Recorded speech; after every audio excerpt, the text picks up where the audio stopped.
ஐந்து கரத்தோனை போற்றி, ஆணை முகத்தானை போற்றி, மூஷிக வாகனனை போற்றி, மூலப்பரம்பொருளை போற்றி, சித்தி புத்தி விநாயகர் பெருமானை போற்றி. குருவே சரணம். இணையத்தாள் இணை மீது எங்களுக்கு வணக்கம். இது 2025 குரு பயிற்சிக்கான ராசி பலன். வரக்கூடிய மே மாதம் 15ஆம் தேதி ரிஷப ராசியிலிருந்து பயிற்சியாகி மிதுன ராசிக்கு போகிறார் குரு பகவான். இது எந்த விதமான மாற்றத்தை கடகராசிக்கு தரப்போகுது அப்படிங்கிறத பார்க்கலாம். கடகராசிக்கு லாபஸ்தானம்னு சொல்லக்கூடிய 11ஆம் இடத்துலேருந்து பல நன்மைகளை தந்துக்கிட்டு இருந்த குரு பகவான் இப்போ பயிற்சியாகி 12ஆம் வீட்டுக்கு வராரு. பணம் கொடுக்கல் வாங்கல் விஷயத்தில் கூடுதல் கவனத்தோடு இருக்கணும். பொருளாதாரத்தில் ஏதாவது மாற்றங்கள் எதிர்பார்க்குறீங்க, ஒரு இடம் வைக்கணும், இல்லை பேங்க் சம்மந்தப்பட்டது ஏதோ ஒரு வகையில் பணம் வரணும்னு வெயிட் பண்ணுறீங்க அப்படின்னா அதெல்லாம் கொஞ்சம் தாமதப்படும் அப்படிங்கிற மாதிரியான ஒரு அமைப்பு குரு 12ஆம் வீட்டுக்கு போகிறதுனால. யாருக்கையாவது பணம் கொடுத்து வாங்குறதே தொழிலாக செய்கிறீங்க அப்படின்னா அதெல்லாம் கூடுதல் கவனத்தோடு இருந்துக்கிறது இந்த ஒரு வருஷத்துக்கு சிறப்பு அப்படின்னு சொல்லலாம்.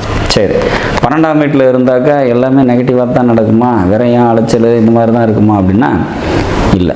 அங்கே இருக்கும் போதும் பல நன்மைகளை குரு பகவான் தந்தையை தீர்வார் உங்களுக்கு அப்படிங்கிறத சொல்லலாம். சரி, என்ன விதமான நன்மைகள்லாம் நடக்கும் அப்படின்னா வண்டி, வீடு, சொத்து இது சம்மந்தப்பட்ட விஷயங்களில் எந்த ஒரு மாற்றத்தையும் இந்த காலகட்டத்தில் எதிர்பார்க்கலாம்.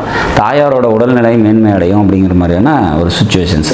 படிச்சுட்டு இருக்காங்க, ஸ்டூடெண்ட்ஸாக இருக்கீங்க அப்படின்னாக்கா கண்டிப்பாக படிப்பு நல்லபடியாக வரும். நல்லபடியாக படிப்பில் மேன்மை அடைவீங்க அப்படிங்கிற மாதிரியான ஒரு சுச்சுவேஷன்ஸ். 12ல் குரு இருக்கிறது பார்த்திங்கன்னா சுப விரயங்களை ஏற்படுத்தும் அப்படிங்கிறத நம்ம எதிர்பார்க்கலாம். கண்டிப்பாக வேலை எப்படி சுப விரயங்கள் ஏற்படும் அப்படின்னாக்கா இடமாற்றம் ஏற்படுறது, ஒரு இடத்துல இருந்து இன்னும் கொஞ்சம் பெட்டர்மெண்ட்டுக்கு போகிறது, இந்த மாதிரியான விஷயங்கள் வாழ்க்கைக்கு தேவையான வசதிகளை ஏற்படுத்திக்கிறது மூலமாக தான் விரயங்கள் ஏற்படும் ஒழிஞ்சு தேவையற்ற விரயமாகவோ அலைச்சலாகவோ நிச்சயமாக இருக்காது அப்படிங்கிறதையும் நம்ம உறுதியாக சொல்லலாம். சரி, வேலைக்கு போயிட்டுருக்கீங்க அப்படின்னா வேலையில் நிச்சயமாக முன்னேற்றமான ஒரு சூழ்நிலைகள் ஏற்படும் அப்படிங்கிற மாதிரியான ஒரு அமைப்பு.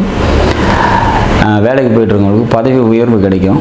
வேலை இல்லாமல் இருக்கிறவங்களுக்கு வேலையில் கண்டிப்பாக வேலை கிடைக்கிறதுக்கான வாய்ப்புகள் உண்டு அப்படிங்கிறத நம்ம உறுதியாக சொல்ல முடியும்.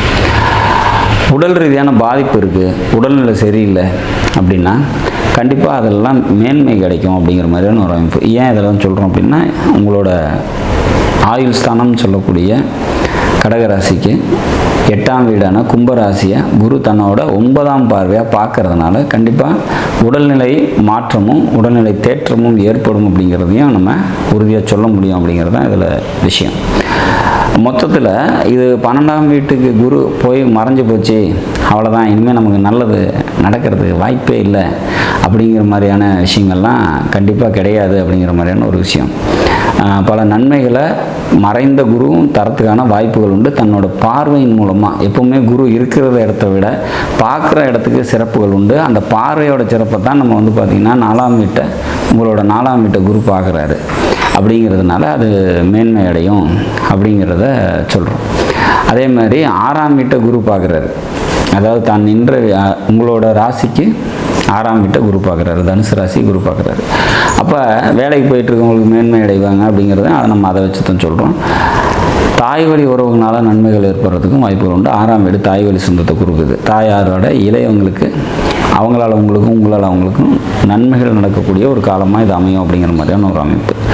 உங்களோட 8ஆம் பாவத்தை குரு பார்க்கறதுனால ஆயுள் பலம் நல்லாயிருக்கும், உடல்நிலை தேற்றம் அடையும், மருத்துவ செலவுகள் இருந்துச்சுன்னா அதெல்லாம் சீராகும் அப்படிங்கிற மாதிரியான ஒரு அமைப்பு. மொத்தத்தில் மறைந்த குருவாக இருந்தாலும் தன் பார்வை மூலம் பல நன்மைகளை உங்களுக்கு தரும் அப்படிங்கிறதுல மாற்றுக்கிறதுல. கடகராசியில் பிறந்தவங்களுக்கு இந்த 2025 குரு பயிற்சி முன்பு இருந்த மாதிரியான நற்பலன்களை தராவிடும் தனது பார்வையின் தீட்சத்தினால் ஓரளவுக்கு நன்மைகளை தரக்கூடிய விதத்தில் அமையும் அப்படிங்கிற மாதிரியான ஒரு சூழ்நிலை தான் இருக்குது.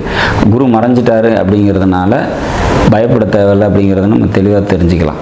ஸோ பணம் சம்மந்தப்பட்ட தொழில் செய்கிறவங்க, கொடுக்கல் வாங்கல் வச்சுருக்கிறவங்க மட்டும் பணத்தில் கூடுதல் கவனத்தோடு இருந்தால் போதும். மற்றபடி எல்லாருக்கும் பல நன்மைகளை கடகராசியில் பிறந்தவங்களுக்கு இந்த குரு பயிற்சி தந்தை தீரும் அப்படிங்கிறது உறுதியாக சொல்ல முடியும். நாடும் நாட்டு மக்களும் நலமுடன் வாழ நவகிரகங்களை வேண்டி அமைகிறேன். நன்றி, வணக்கம்.